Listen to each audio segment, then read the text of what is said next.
vamos falar um pouquinho hoje do governo Getúlio Vargas, o seu primeiro governo que vai de 1930 a 1945. Nós temos nesse período no Brasil a política do café com leite. O que é a política do café com leite? Os maiores produtores de café, São Paulo, os grandes proprietários de terra, juntamente com os grandes proprietários de terras de Minas Gerais, maiores produtores de leite, eles vão fazer um acordo, onde em um mandato para a presidência da República, quem apontará os candidatos será Minas Gerais. Em outro mandato será São Paulo.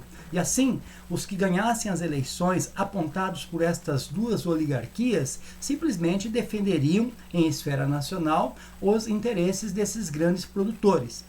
No entanto, já no final da década de 1920, o então presidente da República, Washington Luiz, ele aponta Júlio Prestes, só que Júlio Prestes era um paulista. E nesse momento, quem deveria ser apoiado ali seria um mineiro.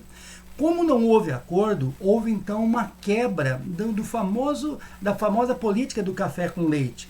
Os mineiros, muito descontentes, acabam se unindo aos políticos do Rio Grande do Sul e do Nordeste, em especial políticos da Paraíba, para formar ali uma aliança. E nós teremos ali a famosa formação da Aliança Liberal, que é formado pelo Partido Republicano Mineiro, juntamente com descontentes gaúchos, porque haviam várias oligarquias descontentes pelo Brasil, tendo em vista que toda a política se concentrava mais no Sudeste, entre Minas Gerais e São Paulo.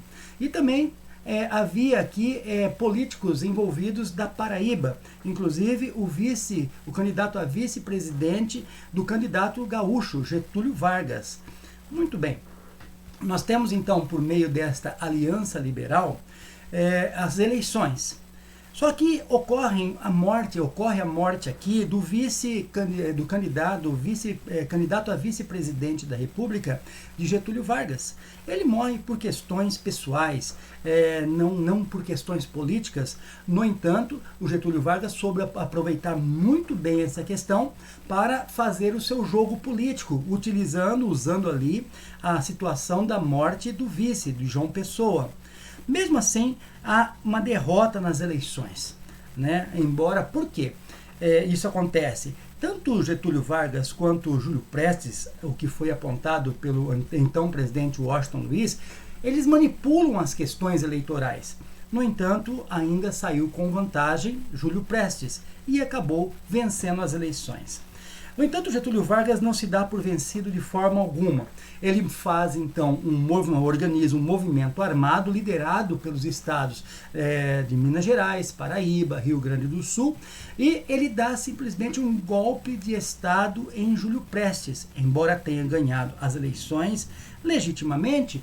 No entanto, Getúlio Vargas, então, ele tinha, com um grande apoio popular ali, a intenção de tomar o poder, e é o que ele faz. Então, com a ajuda dos militares, com força popular, ele simplesmente vai forçar a tomada de poder e dar um golpe de Estado em Júlio Prestes, que ganha, mas não assume.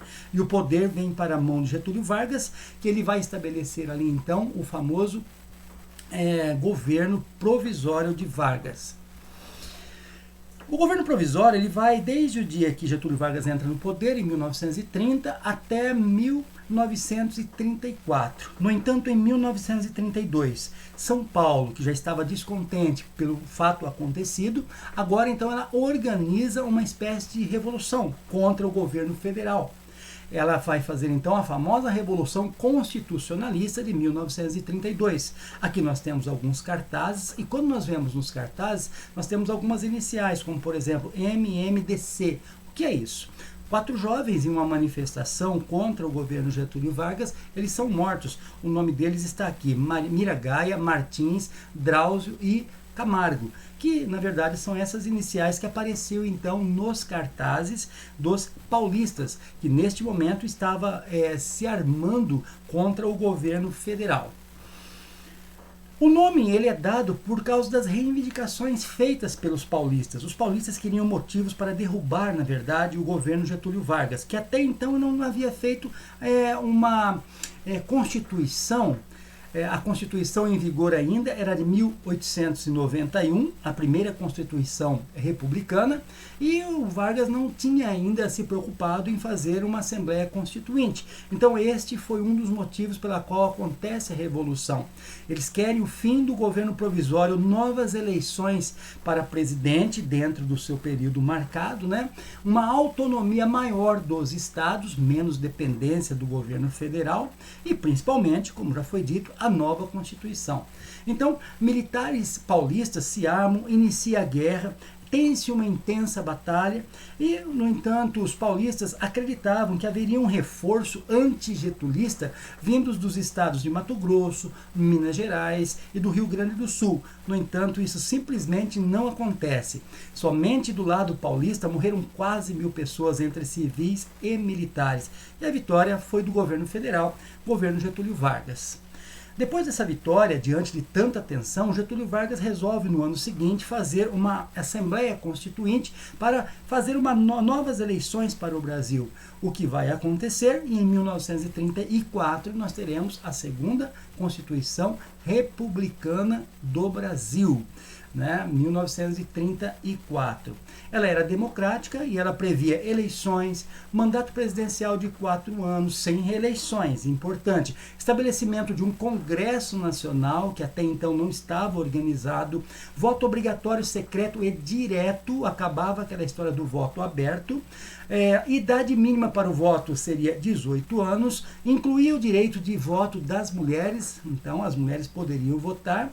Analfabetos, soldados e estrangeiros, no entanto, não poderiam participar destas eleições.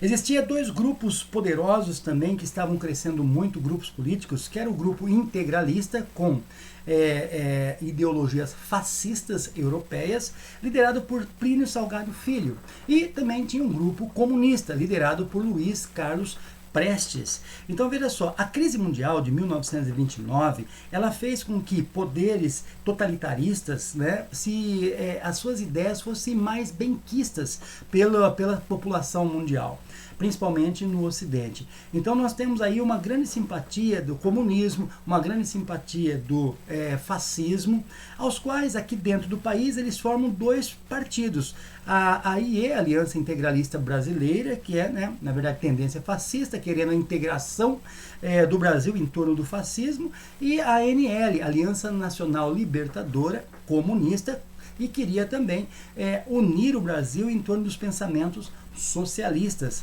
oriundos da União Soviética. Nós teremos no Brasil uma tentativa de golpe de Estado comunista, feita então pelo Luiz Carlos Prestes em 1935 e foi conhecida como a Intentona Comunista.